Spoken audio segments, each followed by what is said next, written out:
Today we have another mock draft for you guys. Mock draft 2.0 on the channel that features not one, not two, not three, but four first round quarterback selections. Remember, this is a predictive mock draft, more of a what I think will happen rather than what I would do if I was on the clock. If you love the NFL and you're not already subscribed to this channel, make sure you smash that button. Let's hop into today's mock draft.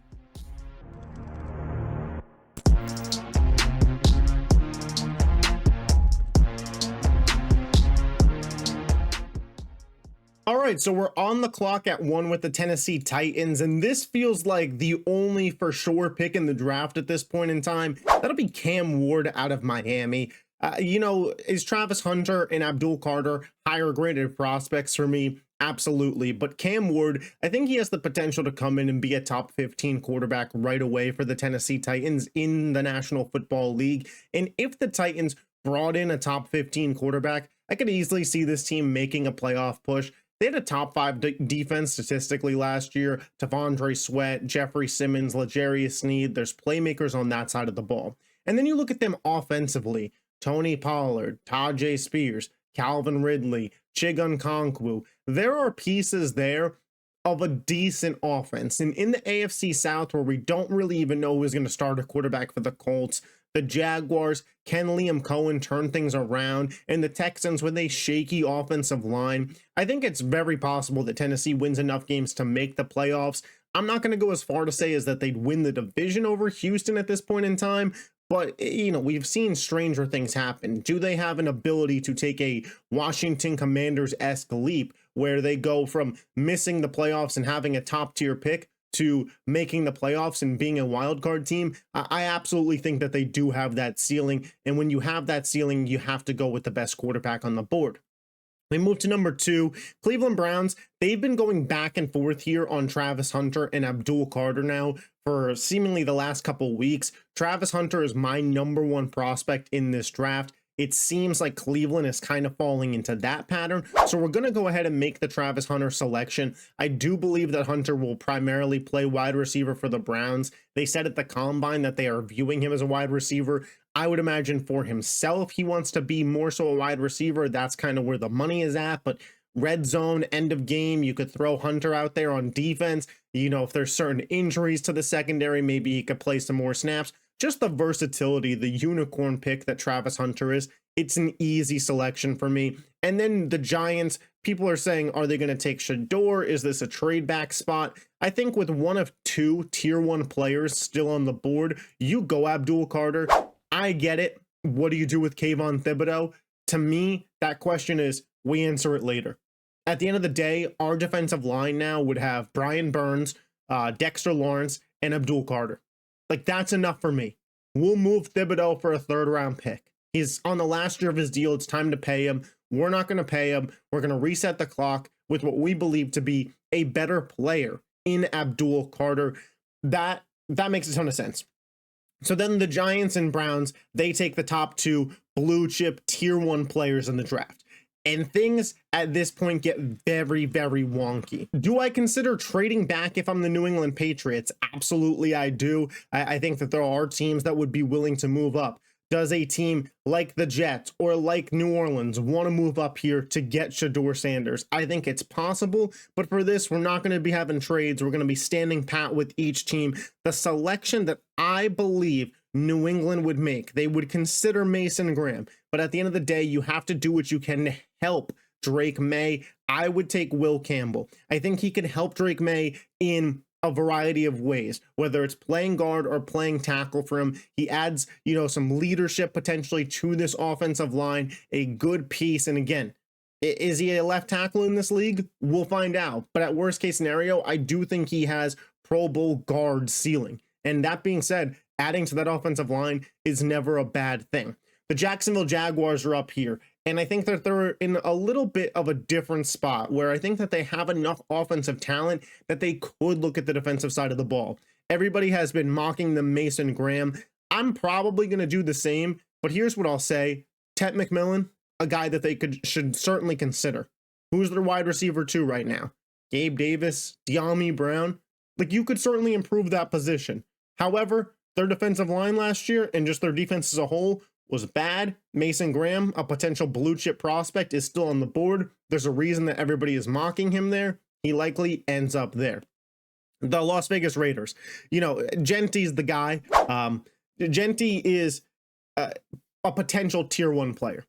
Positional value, he does play the running back position. So do you have him up there with Travis Hunter, with Abdul Carter? I'm not sure. But at the end of the day, we know Pete Carroll likes to run the ball.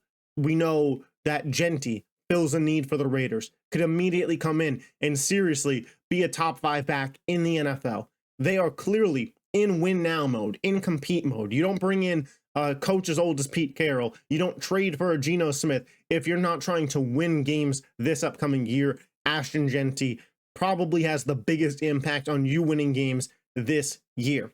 Now we get to the New York Jets on the clock here. And for me, the pick's pretty simple for the Jets. We're going offensive tackle Armand Membu. Listen, Olu Fashanu is going to be your left tackle. Elijah Vera Tucker is going to be your left guard. Center and right guard, you could improve, but I like some of the pieces that they have there. Right tackle Armand Membu. At the end of the day, I've said it for, months now on the channel. When you are building a team, it is like building a house. And the best thing you could do is have a very sturdy, a very good foundation. Before you worry about the chandelier and the nice staircase and the marble island in the kitchen, you got to worry about the foundation. And is Justin Fields the quarterback of the future in New York? No clue. But will the quarterback of the future have two very good, very young, very promising tackles and an offensive line to actually work with to go alongside Garrett Wilson and Breece Hall?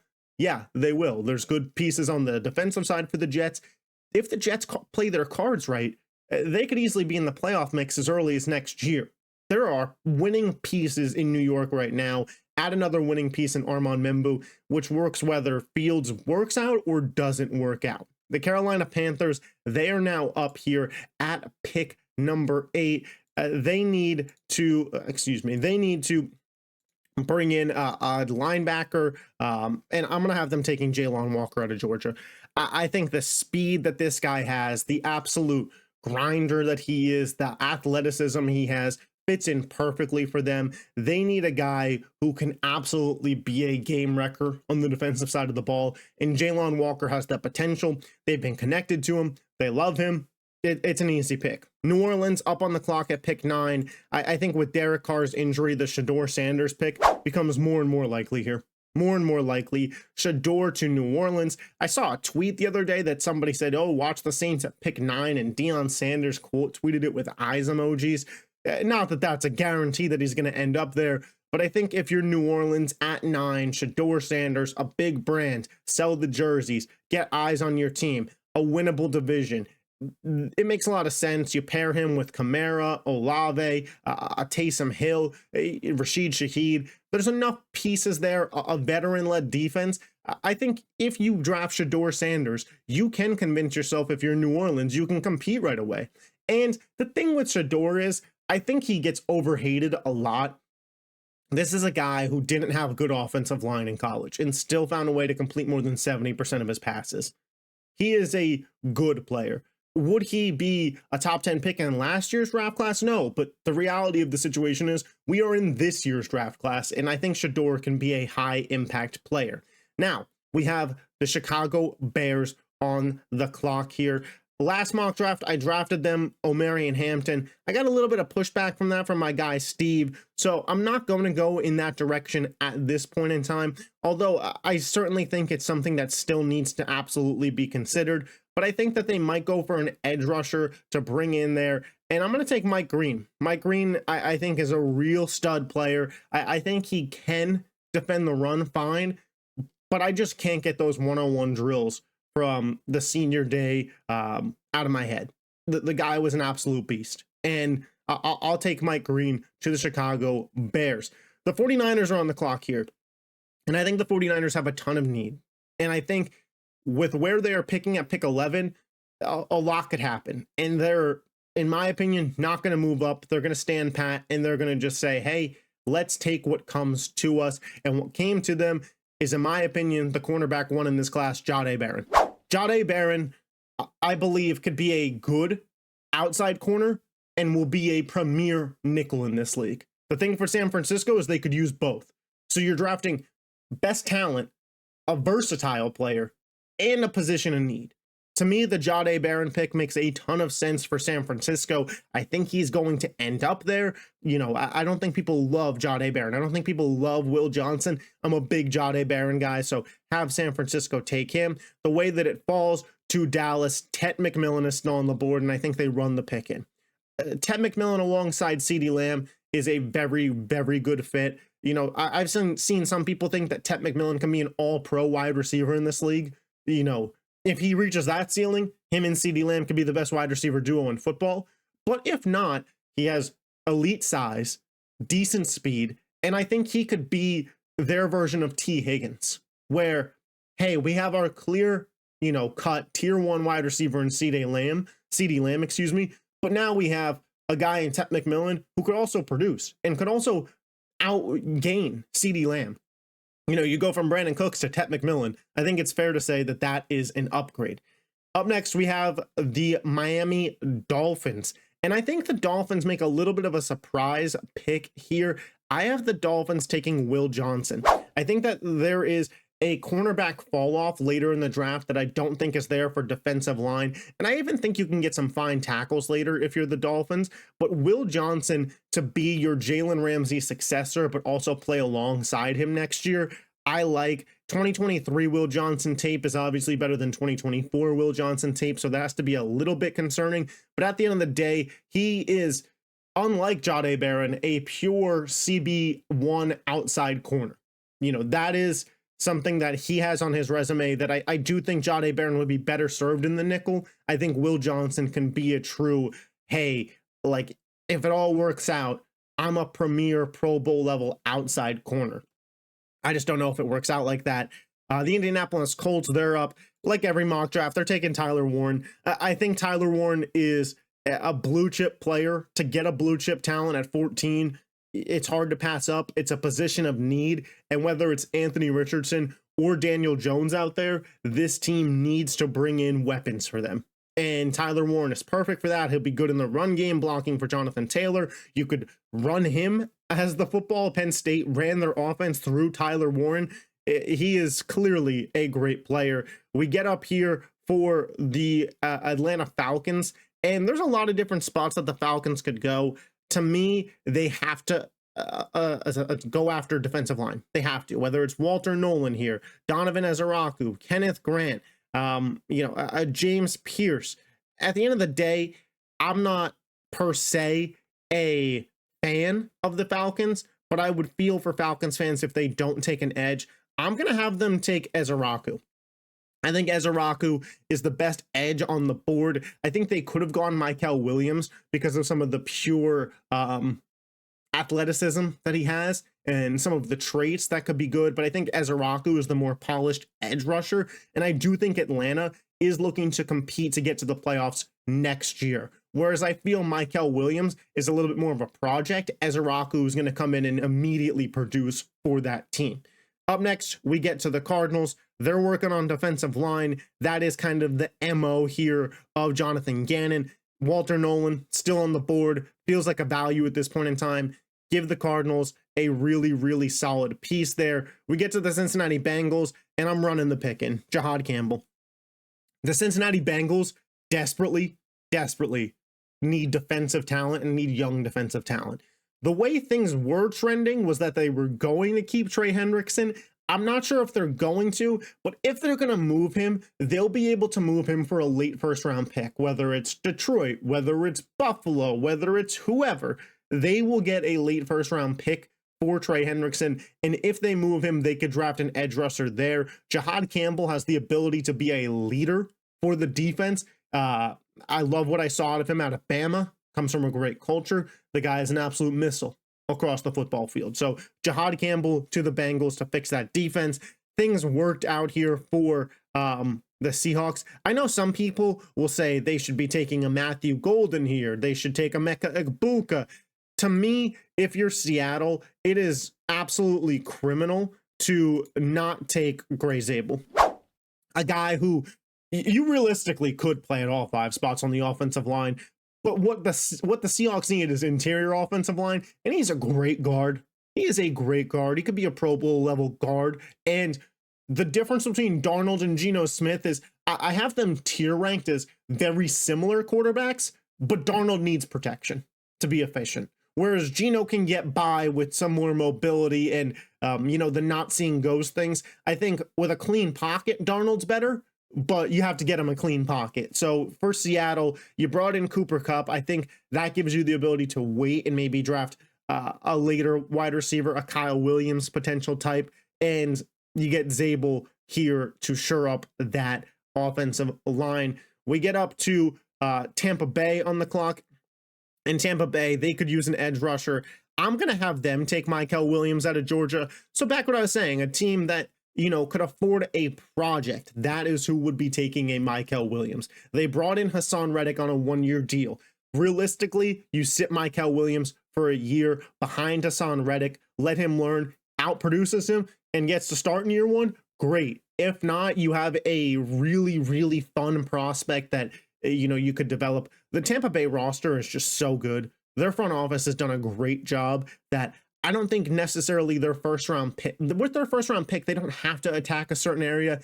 Edge feels like the position of need. But if Jahad Campbell had fell, we would have had, started having a conversation there. But give me Mykel Williams as a guy that they could sit on. The Denver Broncos, he didn't fall in the last draft, but I think if Omarion Hampton's here, that's the pick. Omarion Hampton feels to me one of 2 3-down backs in the draft. Obviously, Gentry's the other one, but what Hampton gives you, especially as a receiving threat, the yak ability, I think will really fit in well with a Sean Payton offense. We saw what he did with Alvin Kamara for a couple years there when it was, prime Kamara.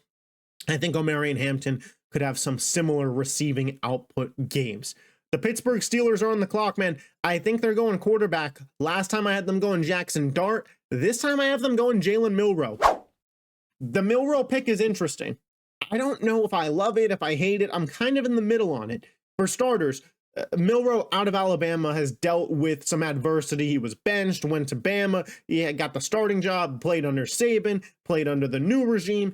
And was he a Heisman candidate? No, but did he have some really promising games? I do think so. As well, he had a good meeting with Mike Tomlin from all reports. Reports around Pittsburgh, like this could be a popular pick here. This is what could happen. And I get it. The Pittsburgh Steelers play against Lamar Jackson twice a year. And the way that we talk about Milroe is the way that we talked about Lamar Jackson when he was coming out of college. I don't know about him as a passer. He's got all the athletic tools, but can you make it work? Like all the doubts that were there about Lamar are there about Milroe. And Pittsburgh has seen firsthand what that guy can turn into. And with nobody in their quarterback room but Mason Rudolph, I think taking the shot on Milroe at pick 21, it's not bad. It's not bad at all.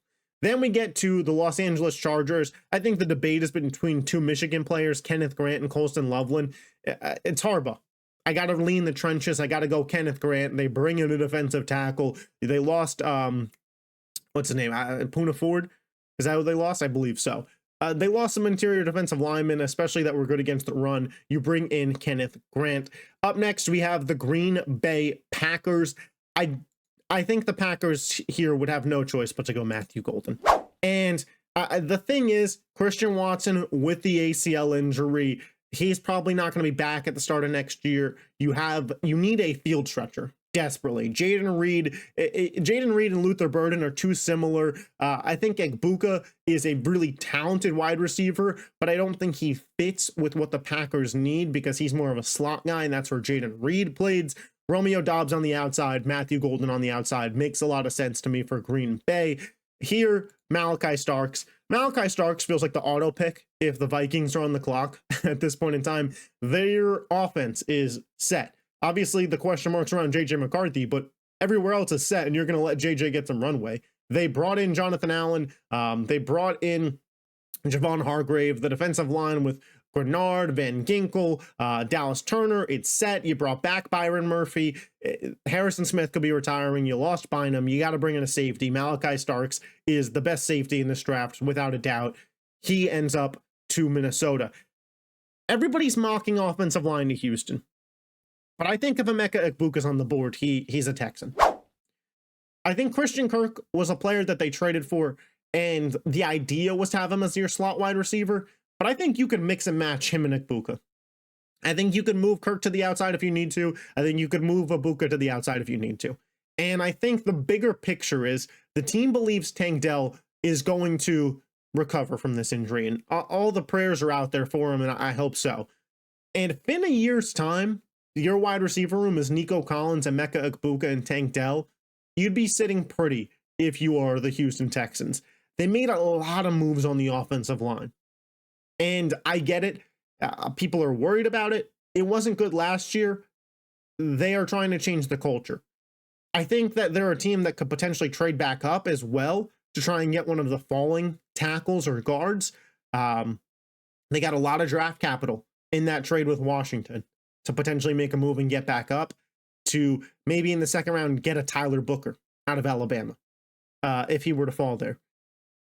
But for me, Egbuka, I think CJ Stroud will be clamoring for it, and I think it's a massive position of need. And to me, he's the number 2 wide receiver in the class. I'm taking him over Golden. I'm taking him over Burden. I'm taking him over Tet, personally. The only guy I'm taking over him is Travis Hunter. So I think he's a steal at pick 25 for Houston. Pick 26, the Rams, Jackson Dart. You know, we're at a year-to-year basis with Matthew Stafford, and the Rams want to keep winning games. And the best way to do that is kind of bring in the quarterback replacement before the current one is out of there. And whether Dart sits for 1 year, 2 years, whatever it may be, you're going to need him sooner than later. And sitting behind Stafford for a year would be perfect because Dart has the arm talent. Dart has the size. I think he's got enough mobility in his game, but it's a lot of IQ and it's a lot of reading defenses that have been the problem. And you know what? 6, 7 a.m. film room sessions with Matt Stafford, learning from him, not much of a better way to improve. So Jackson Dart potentially makes it so the Rams really never go into rebuild mode as well. He falls in the draft. You don't really have a position of need because you are letting that defense grow. I love the pick for the Rams. Truthfully, I love that pick for them. Up next, we have the Baltimore Ravens on the clock here. And there's a lot of different spots that they could go as well. But I think that they're going to take an edge rusher here. You know, most of the time I give them James Pierce. And I think that's what I'm going to do as well, because I just think Pierce is a pure pass rusher, and I think that is what Baltimore will be targeting. Shamar Stewart has some really high, really interesting qualities. Nick Scorton too, but I think Pierce is more of the pure pass rushing type. And then Detroit, they need to go edge. You know, they could go a lot of different ways. I'm gonna have them go Shamar Stewart. I think the ceiling is higher than Scorton, and I think playing alongside Aiden Hutchinson, you have the ability to go ceiling. The tough thing with Shamar Stewart is he doesn't always finish off plays, which obviously that's a bit of a concern, but I think you're willing to let him learn. And then Washington, they take Scorton. I think that this is a clear edge rusher run right here. And even Buffalo, I think Buffalo, the number one thing that they got to look at is edge. And I don't hate Braden Swinson here. I don't hate it at all. I do want to take a look. You know, we got a Trey Amos that they could potentially go here. You look at the linebacker room, nothing too crazy. Do they consider bringing in a Luther Burden? I don't see it. Me personally, if I'm the Bills here, what I would do is I would go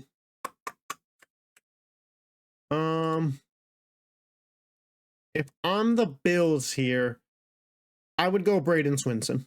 I would attack edge. Joey Bosa's only there on the 1 year deal.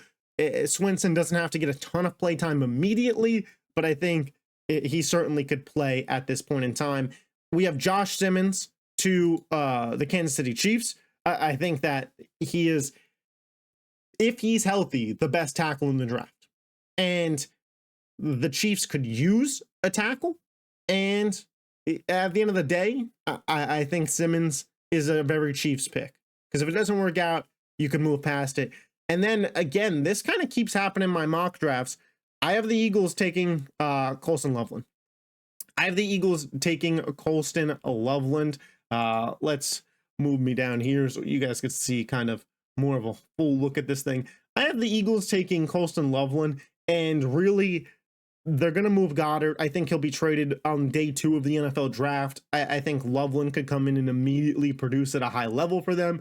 So this is my draft, right? Cam Ward, Travis Hunter, Abdul Carter, Campbell, Mason Graham, Genty, Membu, Walker, Shador, Mike Green, Jahdae Barron, Tet McMillan, Will Johnson, Tyler Warren, Ezeraku, Nolan, Jahad Campbell, Gray Zabel, Michael Williams, Omarion Hampton, Jalen Milroe, Kenneth Grant, Matthew Golden, Malachi Starks, Emeka Egbuka, Jackson Dart, James Pierce Jr., Shamar Stewart, Nick Scorton, Braden Swinson, Josh Simmons, and Colston Loveland. But as always, guys, those are just my thoughts. Be sure to let me know yours in the comment section down below. What did you think of the pick that I made for your favorite team? Did you love it? Did you hate it? What do you think is going to happen in just about a week and a half here as we head to the NFL draft? If you made it this far in the video, I'd really appreciate it if you left a like. You made it far enough, hit that like button. It's good for the algorithm. Subscribe to the channel if you're not already and you love the NFL. I will catch you guys next time. Peace.